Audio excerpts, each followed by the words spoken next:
Estamos no Junho Violeta Pet, um mês para a gente cuidar das doenças oculares dos nossos bichinhos. Para cá, pronto, nossos bichinhos. Essa é a Larice Barbosa, nossa médica veterinária que está aqui conosco para trazer os esclarecimentos. Eu não conhecia esse Junho Violeta, Larice. Seja bem-vinda, bom dia. Muito obrigada, bom dia. Então, pessoal, o Junho Violeta ele vem como uma campanha para conscientização dos tutores e até de colegas veterinários a observar mais a saúde ocular.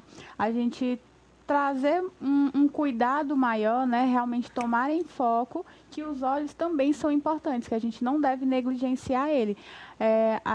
Até porque são o primeiro contato, né, que os nossos bichinhos ou a gente mesmo vai ter para socializar com o ambiente, para estar reconhecendo vocês, né? É verdade, precisa cuidar. E aqui, por exemplo, a gente tem algumas das doenças que podem acometer o seu bichinho, seja um cachorrinho ou um gato, que é úlcera de córnea, catarata, glaucoma. Menino, só a doença de gente, Larice. Não muda nada, amiga. Iguaizinhos às doenças de gente. Então, as raças, elas podem predispor a alguma dessas doenças, né? Doenças infectocontagiosas, elas podem estar refletindo na saúde ocular. A gente tem aí a famosa doencinha do carrapato, que pode estar trazendo a inflamação. Pode também, olha só. Pode estar trazendo a inflamação nos olhos. Quem foi que nunca viu um gatinho filhote que está lá espirrando, mas que também está tendo aquele lacrimejamento dos olhos? Quando a gente vai lá na Raul Lopes ver aqueles gatinhos com os olhinhos todos tapados.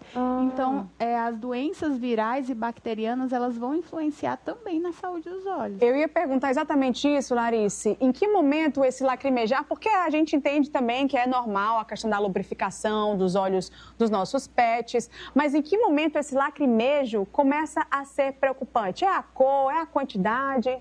Na questão são os dois casos, né? A gente tem as raças que são mais predispostas a isso, principalmente aquelas raças que têm o focinho mais encolhido. Tipo um pugzinho. Exatamente. Meu Deus, tadinho do pug. O pug, o shih tzu, no caso dos gatinhos, os persas, os himalaios, que são esses gatinhos que têm o rostinho parecendo uma maçã.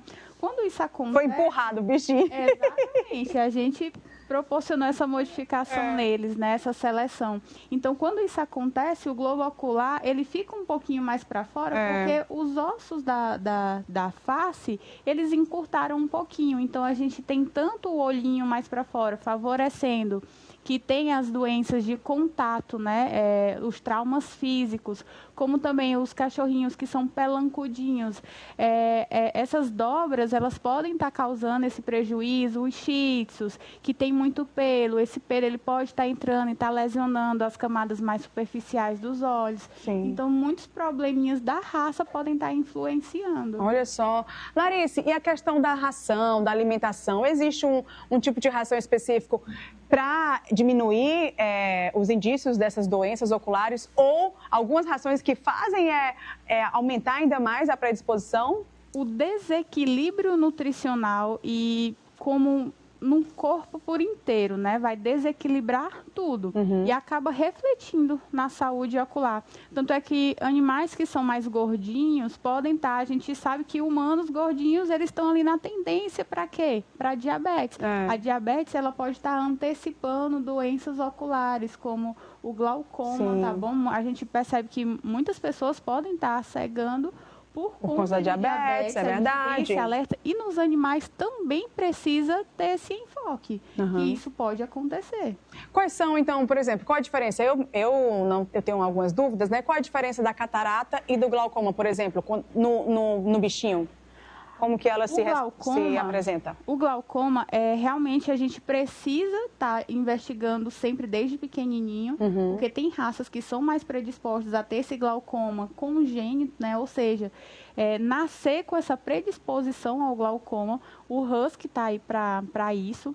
Porque ele tem heterocromia? Não, é da raça mesmo, sim, está ligado à raça deles. Então, o glaucoma, ele é aumento da pressão do olho por uma dificuldade na drenagem ou por um trauma que houve. Mas nessas raças ou nesses animais que têm essa predisposição, como que a gente vai saber que o animal tem? realmente na investigação precoce. Então, quando o animal é filhotinho, visitar o oftalmologista para estar verificando se precisa de acompanhamentos constantes, o profissional dizer se é a cada 6 meses, se é a cada 1 ano. E no caso da catarata, é mais comum acontecer aquele esbranquiçamento lá no fundinho do olho em animais que são mais idosos. Mas, quando isso acontece de forma precoce, muitas vezes pode estar associado à alimentação ou a questões ligadas à raça. Sim.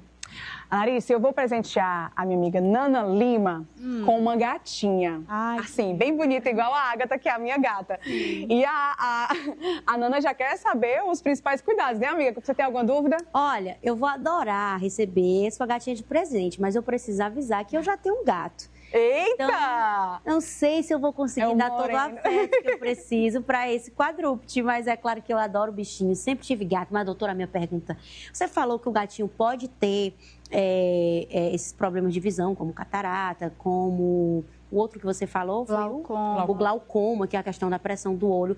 Mas, menina, me diz uma coisa, tem um bichinho que eu conheço, que eu observei que ele tropeça muito, que ele não enxerga bem. É tu, amiga! Além disso, você sabe, né, que eu tenho visão monocular, que eu não enxergo do olho esquerdo, que eu sem meus óculos, eu não enxergo nada, se não enxergo vocês, não enxergo nada sem óculos. Mas miopia, astigmatismo, hipermetropia, os animais também podem ter esse tipo de problema de visão? Eles podem sim desenvolver isso e através de exames mais específicos com o oftalmologista, é possível identificar, né? Até a questão também de observar como que eles se comportam quando vai transpor algum objeto, se ele aumenta o passo para tentar, que nem a gente quando troca o óculos, às vezes a gente não enxerga uma calçada que está mais baixa e a gente aumenta o pé porque a gente ainda está se adaptando. Com eles, a gente também tem que observar o comportamento físico, porque eles não conseguem dizer para a gente o que está acontecendo, né? Então, na questão da veterinária, a gente observa como um todo.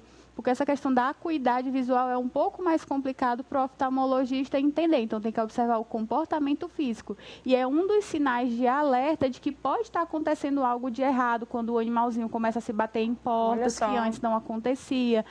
Demora a ouvir o seu chamado. Então, ele vai mais pela questão da audição do que pela questão visual, está ali procurando. Então, esses são dos sinais de alerta também. Doutor, e a solução? Porque não dá para colocar um óculos no bichinho. Uma lente de contato. Já vai que ele é míope, que ele tem um grau autismo. No meu caso, eu tenho hipermetropia, astigmatismo e um olho que não se desenvolveu. E você é uma gatinha. E eu sou... E aí, doutora, no caso do bichinho, como que trata um problema visual como esse, de uma miopia, por exemplo? Na questão da miopia e do astigmatismo, vai muito mais da questão da compensação que o animal vai fazer. Nesses casos, como é algo mais invasivo, a maioria das vezes a gente não faz intervenção cirúrgica, não né? Não faz. Agora, na questão da catarata, do glaucoma, que são problemas muito maiores que podem perder mesmo a visão, aí sim a gente vai intervir, né? Assim como humanos, tendo a questão da remoção, por flocação da membranazinha quando tem catarata. Coloca lente também? Coloca lente também, aqui em Teresina já tem, a gente já consegue fazer. Mas, rapaz, um gato é gente mesmo, minha gente. Ô, Larissa. Merece os mesmos cuidados. Com certeza, são os nossos filhinhos. Larissa, nós falamos sobre a diabetes, né? Uma doença que ela pode sim pode ocasionar a glaucoma, que a gente fala. Desculpa, catarata, né? Glaucoma, na verdade, glaucoma. Tudo bem. Enfim, essas comorbidades. A minha gatinha, que na verdade ela parece uma capivara, mas é um gato, tá, minha gente? A Ágata, eu sempre mostro ela aqui. Ela tá bem gordinha, enfim, ela tá obesa. A obesidade pode ser uma predisposição também para essas doenças oculares? A obesidade, ela pode ser uma predisposição para... Ai, meu Deus! Quanto é doença. Meu pai, tanto doenças endócrinas, né, assim como em humanos. O aumento do colesterol, o aumento dos triglicerídeos, o aumento do açúcar também prejudica todo o metabolismo do corpo. A obesidade, ela é o início para tudo, para desencadear várias coisas. Só que o nosso costume é o quê? Achar crianças e animais gordinhos fofinhos. Saudáveis. Um adulto que é gordinho, a gente não acha tão bonito. A gente sabe que está ligado muito à saúde, mas a gente sabe que isso vai reverberar na saúde corporal. O animal é da mesma forma. O animal ele não pode estar com score corporal acima daquele que é o ideal. É verdade. Vou falar para Eduardo, a culpa é dele, que deu muita ração para essa gata. Larice, quais são as medidas, então, preventivas para a gente cuidar desse gatinho, desse cachorrinho que a gente já entendeu que tem alguma coisa ali diferente com os olhinhos dele? Hoje em dia, os tutores eles estão muito mais assim acompanhando a evolução do seu pet, não? Então é muito mais fácil deles perceberem quando o animalzinho está com o olhinho mais fechado, está com o olhinho mais vermelho, está lacrimejando mais do que o normal. Então já é um sinal de alerta para poder levar ao veterinário. Mas antes disso acontecer, eu sempre recomendo que na infância já busque o oftalmologista para saber se já tem algum problema de base e o oftalmologista estabelecer a cada quanto tempo vai precisar levar, passar por aquele check-up. Em casa, eu posso lavar o olhinho com soro? Com água geladinha? O que é que eu recomendo? Quando você perceber que está tendo essas alterações, a gente vai buscar o profissional. Mas até você ir buscar o profissional, quando o animal ele não vai lhe dizer que está doendo. A forma dele demonstrar é coçando o olhinho. E aí a gente pode ter um dano físico também. Sim. Então, usar aquele colarzinho, aquele que parece um abajur, até levar no veterinário, isso de forma imediata, tá? Para a gente estar diminuindo os riscos. E o que eu sempre gosto de recomendar para os meus clientes, para os meus tutores, é que quando vai no banho e tosa, quando leva o pet para passear de carro, que fica a questão do ressecamento do olho, utilizar colírios lubrificantes. Mas somente isso, qualquer uso de outro colírio em lesões que tenha no olho pode estar prejudicando. Então, em caso de úlceras, se a gente utilizar algum determinado tipo de colírio, a gente pode estar aprofundando e prejudicando e até causando a perca visual nesse animal. Então, não use medicações sem aconselhamento. Gente, é normal, é a premissa, né? Você tem que ir em busca de um profissional qualificado para entender o que está acontecendo com o seu gatinho. Não adianta fazer esse uso de medicamentos aleatórios, sem saber o que está acontecendo. A gente, claro que tem uma coisinha ali, dá uma limpadinha com água geladinha, um soro, alguma coisa, mas você não pode dar remédio se você não sabe o que está acontecendo, se o médico não prescreveu. E por isso a Larice está aqui para tirar a Larice, é isso mesmo, para tirar todas as dúvidas. Inclusive está aqui o Instagram, pode colocar aqui novamente, por favor, produção, para você seguir a Larice. Você dá umas dicas lá também, amiga? Dá umas dicas. Sempre que tiver perguntinhas, assim que possível, eu consigo estar respondendo vocês. Beleza. Larice, muito obrigada. Adoramos a sua presença. A gente se vê na próxima, viu? Obrigada, gente. Tá aí. Esse foi o nosso quadro Coisa de Bicho.